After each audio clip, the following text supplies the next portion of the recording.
week as a thank you for participating in the Ooh, Q&A. which And I so, should get that. oh, or we can just talk about it. Huh? We can just talk about it. Uh, Okay, so we're going to get the special gift. Hey, Linda, good. What are they going to get for next week? no, I mean, Oh, for this week. yeah, Who's going to get what? on guard. Okay, on guard.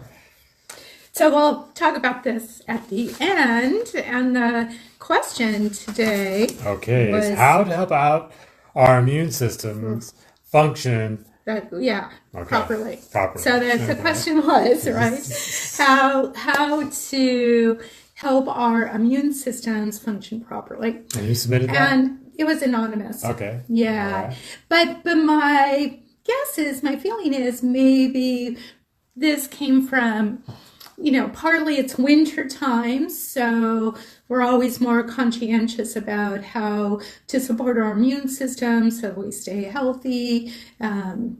We have those seasonal threats that are always around. But also, I think it maybe is especially on our minds because of what's been in the news a lot lately. And so I wanted to address this by taking us through history a little bit, because I believe our beliefs around health is influenced by, and the actions we take, the choices we take, are influenced by our beliefs. And our beliefs are often based on and held by stories that keep getting told. Yeah. Right? Yeah. And history is really a story. It is story. And science is also a story. His other story. That's right. And so I wanted to share a little bit about health and what we believe health is. And have you guys ever thought, like, we use this term a lot. People ask, oh, are you healthy? Or how's your health?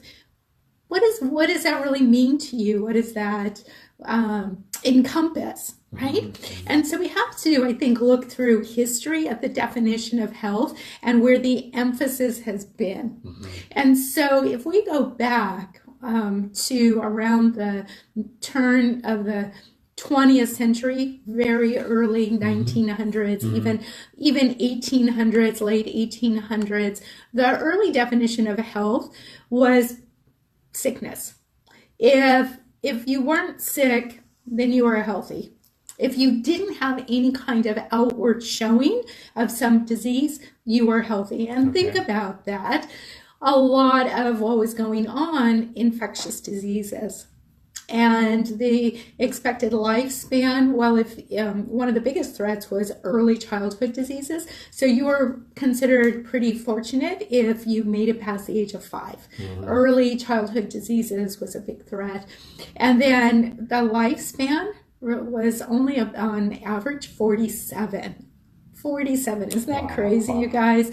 Right? Because of really, when you think about those times, sanitation wasn't very good in a lot of places. Personal hygiene wasn't very good. So infant mortality was pretty high. Infant mortality was high, mm-hmm. Yes. And death in childbirth was really high. Mm-hmm. But the interesting thing is, we discovered that it wasn't that childbirth is such a scary process as it's still led to believe, but it's the practices around it. Mm-hmm. And around that time, like, midwives knew how to deliver babies safely, but doctors, there was a high rate of infant mortality and mm-hmm. a newborn death in the hospitals, because doctors would go from treating sick patients or even doing autopsies on cadavers and then coming and delivering babies and not washing their hands. Mm-hmm. So with the discovery of microorganisms, we now have the war on germs.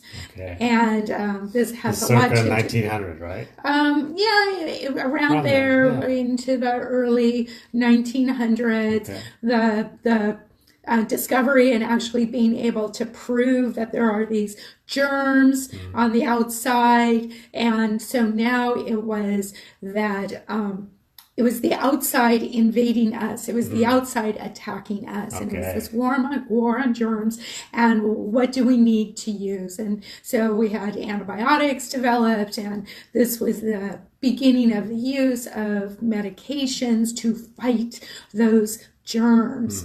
And also we started to focus a little more on sanitation and hygiene, right? And knowing that maintaining a clean environment, throwing away the trash, not having rodents around, right? Yeah. All those little things, and washing our hands made a big difference. Some people knew this stuff, but that's right. A lot of people didn't know. A lot of people forgot this. Yeah. And the story was, now there were these threats on the outside. And a lot of that belief has still pervaded, right? Through this culture, through this mentality of our healthcare system, that our bodies don't really know how to take care of ourselves. But what was really cool, around the 1940s, the World Health Organization really came up with a landmark definition of health. And I want to make sure I get this correct. So they defined health as the state of complete physical, mental, and social well-being, not merely the absence of disease. So this is where we get that inserting and the beginning of this concept of wellness and well-being. So the idea with this is you have sickness over here, you have the absence of disease, but that doesn't necessarily mean you are healthy. We now bring it further into well-being. And what is that state of well-being? Now, one thing that a lot of people didn't agree with, or the controversy around this idea, that there's a state, something to reach, and that it's static, and that we all reach that same state of well-being. And so it's our current definition has progressed to now include that it's a dynamic process of achieving one's individual potential of well-being, and that it's comprised not just of 3 components, but 6 components, but I always like to add a 7th component. And so it's this balance, this intricate co-interaction, interdependence of these different factors. Not any one is more important than the other. And so we have physical health, mental health, social health, emotional health, environmental health, spiritual health, and I like to add financial health. And these components interact to create this well-being, this wellness. And we know that if any one of these aspects are compromised or out of balance, it can affect all the others. And so when we start to look at this, we start to now look at health differently, making different choices, right? And not just waiting this concept of, well, if it's not broken, I don't need to fix it. Like, if there's nothing really wrong, I don't need to do anything. And I want us to shift to that concept of wellness. How can I reach my fullest potential? How can I feel my best? And that it's not these things on the outside threatening me that make me sick, but it's coming from the inside out. No, yes, there's definitely influences from the outside, but how can I support my system so it knows how to do what it knows best, which is to function properly?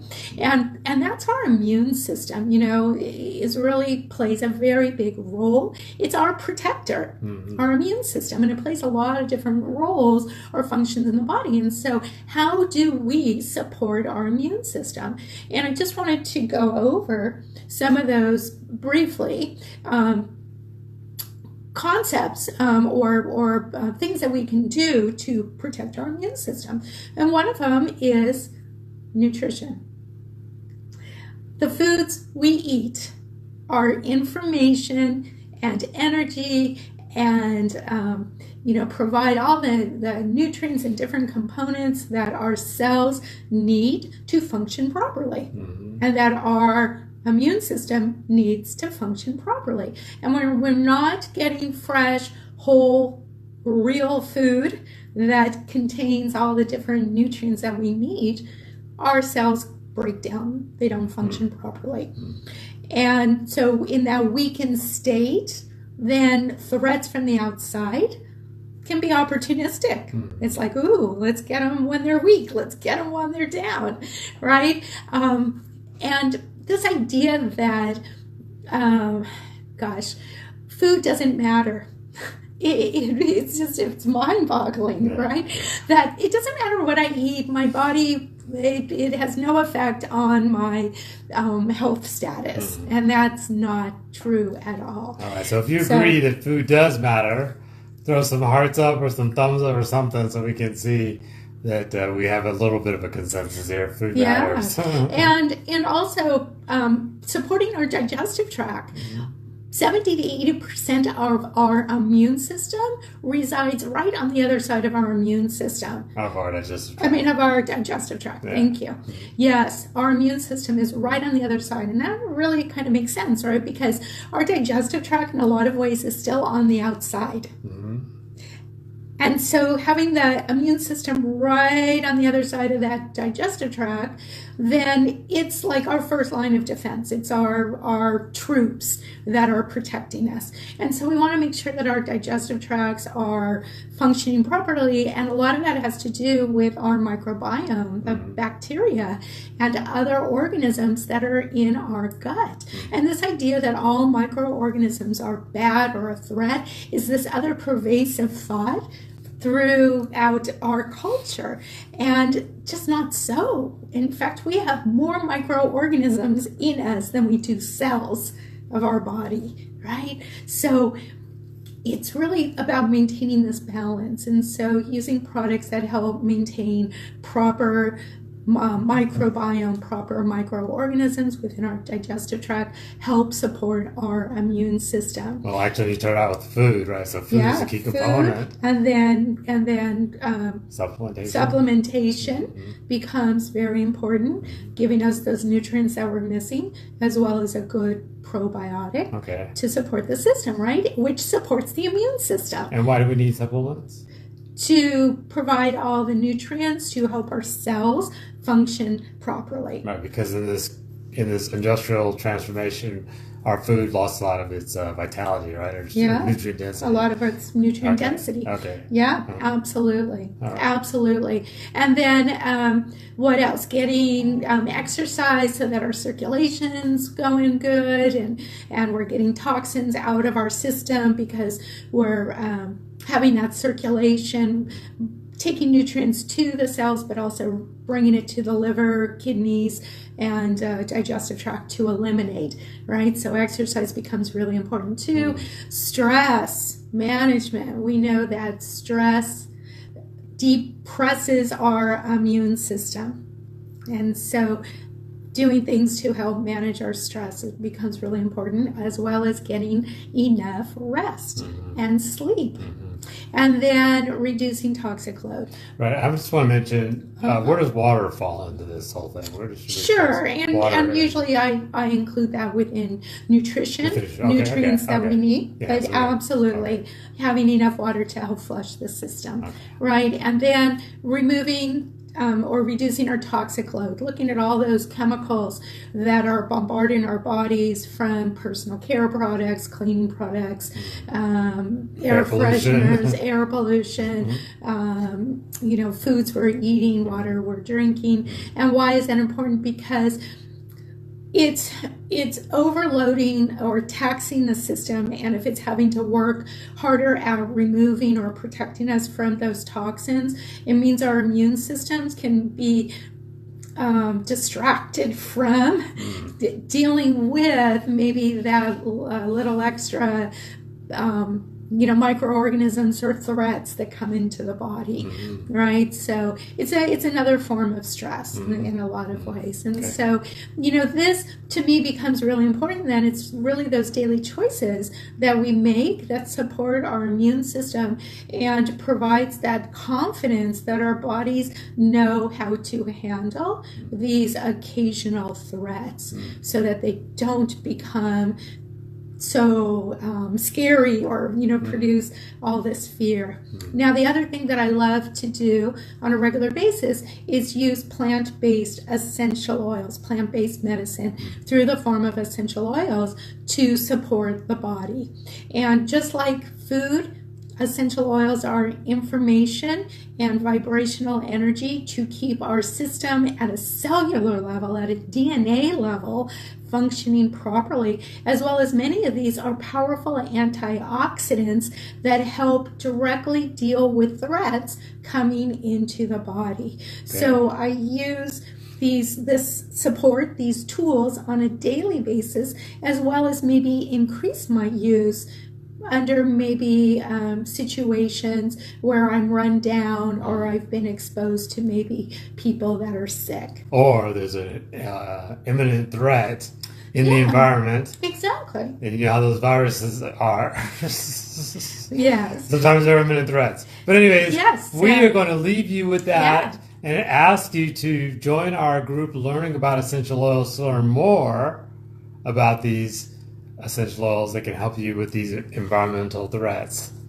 Yes, exactly. And so with that, yes, please join Learning About Essential Oils so that you can continue learning about how to support your body in a natural way, as well as this next week, we're going to have a class on love and relationships and things to enhance personal relationships. Right, week after next, I think it is.